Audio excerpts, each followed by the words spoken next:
Hello, my fellow goobers. Welcome back to my channel.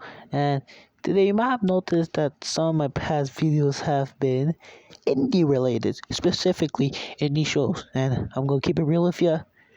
I just love indie shows so much. There's just so much for me to watch, from The Amazing Digital Circus to Murder Drones to Monkey Wrench and Lackadaisy.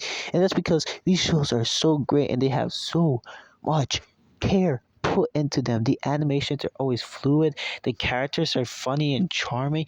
Everything about these shows are great.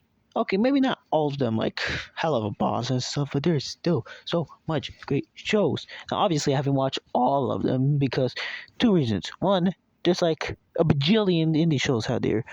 Two, um, some, and what I mean by some, I mean one, is on Prime Video, aka Hazbin Hotel. Murder Drones is also on Prime Video, but unlike Hazbin Hotel, you can actually watch it on YouTube. Same thing with The Amazing Digital Circus, except it's on Netflix.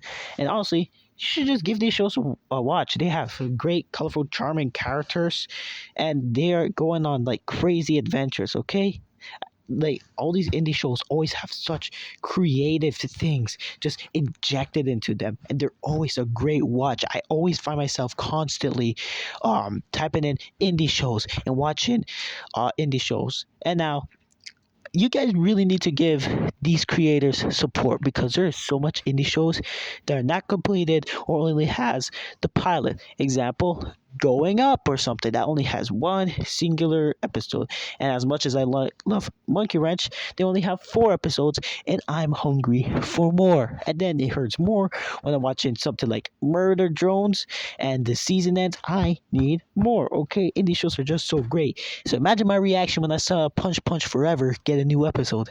Yeah, I was tweaking out. Okay, indie shows are fun to watch and I love them so much, which is why these past 2 videos I have been reviewing an indie show from and one that disappointed me like hell of a boss, from one that is literally like one of my favorite shows of all time, The Amazing Digital Circus. And the worst part about this is that sometimes these indie shows are into content farm slop and people just be like, oh wow, it's brain rot for kids, when it's truly not. These are absolute masterpiece of a show. If you like a horror thriller show, you can watch Murder Drones. If you like colorful characters having essential breakdowns, you can watch The Amazing Digital Circus. If you like some sort of gangsta style, like zombie-ish place, you can watch The Gaslight District. If you like adult jokes that's doing crazy stuff, go ahead and watch Hell of a Boss. And maybe Hazbin Hotel, but I'm not sure about that one because I never watched it, but I'm planning to. I don't know if it's good or not, and I'm kind of scared because it was made from the same creators of Hell of a Boss. Oh God. But what I'm trying to get here is that these creators make such good shows, and then they just make like either one episode, and that's it, or they're not even done to it. I can't wait for episode 5 of Amazing Digital Circus, episode 2 of The Gaslight District, and Glitch's new show that I forgot the name of, but that's like coming out. It looks like a 2D art style show. Okay, and then for the creators of Hell of a Boss and Hazard Hotel, I have no idea because that's all they've been making right now. Okay, so I don't know if they're planning to make any new shows because they're too busy making Hell of a Boss season 3 and Hazard Hotel season 2, 3, and 4. Yes, 2, 3, and 4. Dude, they have 3 and 4 planned out. That's just crazy. And you know, I love these shows so much that me and my friends are making indie shows of ourselves. Me with my show Tinsen, which please give me support for. My friend CK is planning to reboot his show, The Search for Coke, because he never completed it back then. And of course, my friend Superstar Ninja is making Blue Stripe Ninja. And now there is high masterpieces like popular masterpieces like The Amazing Digital Circus, Murder Drones, Gaslight District and stuff, Lackadaisy, Punch Punch Forever, Monkey Wrench. I can go on. But then there's also these like smaller videos, these little smaller videos, such as the Rukio show, okay? And I'm gonna be real. I had a good time watching it, okay?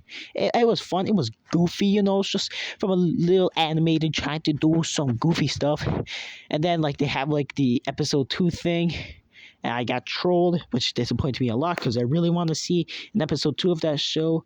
But I just love indie shows so much, and I just need more of it. All right, indie shows are just great shows to watch. Okay, I can recommend any shows from any creator, okay? Because indie shows are just there for you to plop down. They're completely free, which makes it hard for me to hate on these shows, okay? They always have fluid animations, great characters, great stories, great everything, and you can do one yourself if you just do it right. If you practice, if you actually think of something, if you get yourself a small team, ask for people for help, think of what you can do, okay? And that's what I love about indie shows. I go as far to say that most of these indie shows are better than all the Disney, not all, but most of the Disney movies, especially the live action ones and sequels. Why are they making sequels and stuff? I have no idea because it's never working for them. But all they matter for is money. So they're just going to keep on doing it. But I just love indie shows so much, okay? And I'm planning to make like a whole series of going to different indie shows, such as, again, Lackadaisy, Monkey Wrench, Punch Punch Forever, Port by the Sea, Ramshackle, etc. And review these shows because I have a great time watching them. And it's so sad that they get one episode. Like, catching up, I had a great time with the pilot. It was fun, it was goofy, they had funny jokes, great characters, and there's only one episode. They're currently working on the second episode, but I just need it right now because I love the first one so much, okay? And like, every time they have only one episode, I can't really like give it like a super high rating, okay? Because they only have one episode with them. Even if the pilot is super good, like Cliffside, like that was an enjoyable show. It had some rough edges, but I liked it. It was fun. Search by the Coke by CK, aka my friend. That was goofy. It was like, poorly made, but it had so much unmatched charm in it that I cannot describe, okay? It was clearly a passion thing. Nothing for money, nothing for like high review, like nothing. They just want to pump out something for people to enjoy. And that's what I love about them so much. Indie shows are just great. So, what am I trying to get here? Go watch an indie show, any show, if you want one of your genre like horror thriller, murder drones, colorful characters having essential breakdowns, the amazing Digital Circus, space creatures and stuff, Monkey Wrench. There is so much choices. You cannot hate on these. So please stop right now after you finish watching this video and go plop in an indie show, anything will do. And please support these creators because they are such great creators. All right, people. If you reach to the end of the video, thank you. That helps out a lot because I'm planning to make my own show, Tinsin. And of course, like these developers are doing this show, it takes a lot of work. So please support me and them trying to make their shows. All right, make sure to like and subscribe. I'm planning to play as my friend CK, and see ya. Hope you enjoy. Bye. Go, go, go, go, go, go.